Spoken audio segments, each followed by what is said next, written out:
नादिर अली ये सवाल करते हैं, मोहतरम थोड़ी सी रहनुमाई करें, अगर फ़जर की नमाज़ क़ज़ा हो जाए तो क्या ज़ोहर की नमाज़ के साथ फ़जर की क़ज़ा पढ़ सकते हैं या फिर दूसरे दिन फ़जर की नमाज़ के साथ ये क़ज़ा नमाज़ पढ़नी है।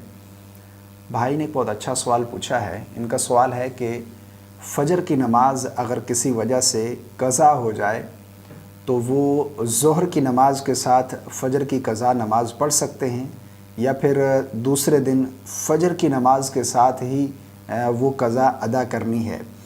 लेकिन इस हवाले से काफ़ी लोगों के माइंड में ये सवाल आता है कि फ़जर की नमाज़ है या कोई भी नमाज़ है, यानी ज़ोहर की नमाज़ क़ज़ा हुई है तो दूसरे दिन ज़ोहर की नमाज़ के साथ वो क़ज़ा नमाज़ अदा करनी है। या इसी तरह असर की नमाज़ है, असर की नमाज़ क़ज़ा हो गई तो दूसरे दिन असर की नमाज़ से पहले वो क़ज़ा नमाज़ अदा करनी है। इसी तरह मग़रिब है, इशा है, यानी जो नमाज़ क़ज़ा हुई है दूसरे दिन उस नमाज़ के साथ वो पहले वाली क़ज़ा नमाज़ अदा करेंगे। ऐसा बिल्कुल नहीं है।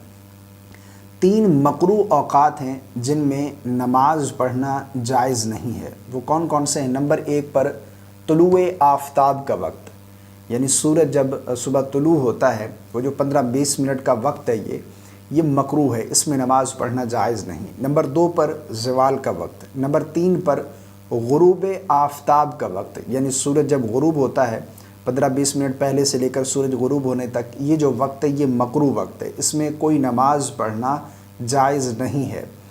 इन 3 मकरू औक़ात के अलावा जब चाहें आप जो नमाज चाहें आप क़ज़ा पढ़ सकते हैं।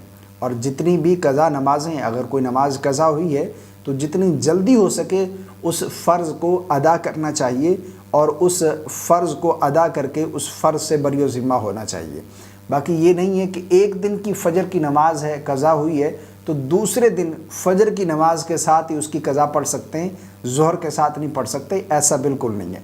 फ़जर की नमाज़ की क़ज़ा ज़ोहर के साथ भी पढ़ सकते हैं, ज़ोहर की क़ज़ा फ़जर के साथ भी पढ़ सकते हैं। इसी तरह असर की क़ज़ा नमाज जो है वो मग़रिब के बाद भी पढ़ी जा सकती है, मग़रिब की क़ज़ा नमाज वो इशा के बाद भी पढ़ी जा सकती है, कोई हर्ज वाली बात नहीं है। 3 मकरू औक़ात हैं जो मैंने अर्ज़ कर दिए हैं। इसके अलावा जब चाहें आप जो क़ज़ा नमाज चाहें आप पढ़ सकते हैं और जितनी जल्दी हो क़ज़ा नमाज अदा करनी चाहिए। ये नहीं है कि एक दिन की फ़जर की नमाज वो दूसरे दिन की फ़जर के साथ ही पढ़ेंगे, ऐसा बिल्कुल नहीं है। मुझे उम्मीद है आपको मेरी बात समझ आ गई होगी। अल्लाह ताला हम सब को सही समझने की तौफ़ीक़ अता फ़रमाए।